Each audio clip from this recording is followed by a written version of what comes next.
Hello दोस्तों, आज हम बात करेंगे LLB first semester law of contract में परमादेश, जिसको इंग्लिश में मैंडमस बोलते हैं। परमादेश जिसका शाब्दिक अर्थ है कि हम आदेश देते हैं। न्यायालय इस रीट के द्वारा किसी व्यक्ति या लोक प्राधिकारों को उनके विधिक या लोक कर्तव्य या किसी विधि के अंतर्गत उसे आरोपित कर्तव्यों को करने का आदेश देता है और इसमें सरकार या निगम भी शामिल है। साथ ही कर्तव्यों को अवैध रूप से न करने का आदेश भी दिया जा सकता है। उदाहरण के लिए, यदि कोई व्यक्ति किसी अधिनियम के तहत लाइसेंस लेने के लिए सारी शर्तें पूरी कर दे तो लाइसेंस देने वाले अधिकारी का यह कर्तव्य है कि वह उस व्यक्ति को लाइसेंस दे। इस रिट को जारी करने के आधार क्या है? पहला है, जब लोक अधिकारी को लोक कर्तव्य का पालन करने का कर्तव्य हो, लोक अधिकारी उस कर्तव्य का पालन ना करे। पिटिशनर का अधिकार न केवल विधिक अधिकार हो बल्कि न्यायालय के द्वारा उस अधिकार को लागू करने का भी अधिकार हो। नेक्स्ट में बात करेंगे कब यह रिट जारी नहीं किया जा सकता है।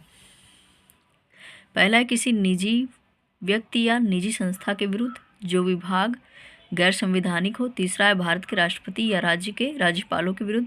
चौथा है, उच्च न्यायालय के न्यायाधीश के विरुद्ध जारी नहीं किया जा सकता है। फैक्ट ऑफ केस था मध्य प्रदेश राज्य वर्सेस जीसी मड़वारा। न्यायालय ने कहा कि यदि संबंधित अधिकारी का कर्तव्य केवल उसके व्यक्तिगत या विवेकी निर्णय पर आधारित हो तो परमादेश रिट जारी नहीं की जा सकती है। इस मामले में सरकार ने नियम बनाया कि वह अपने लोक सेवकों के लिए एक निश्चित दर पर महंगाई भत्ता देने की शक्ति रखती है। उच्चतम न्यायालय ने कहा कि परमादेश रिट से राज्य सरकार को बाध्य नहीं किया जा सकता है। धन्यवाद। दूसरा केस है संतोष सिंह वर्सेस भारत संघ। इस केस का फैक्ट है कि न्यायालय ने कहा कि यह रिट स्कूलों में नैतिक विज्ञान को अनिवार्य विषय के रूप में लागू किए जाने के लिए जारी नहीं की जा सकती। उच्चतम न्यायालय ने यह भी कहा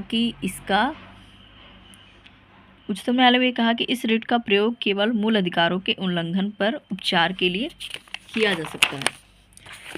दूसरा केस है स्वराज अभियान वर्सेस भारत संघ। इस केस का फैक्ट है कि इस मामले में राष्ट्रीय खाद्य सुरक्षा अधिनियम 2013 को लागू न किए जाने के बारे में उच्चतम न्यायालय में एक याचिका दायर की गई।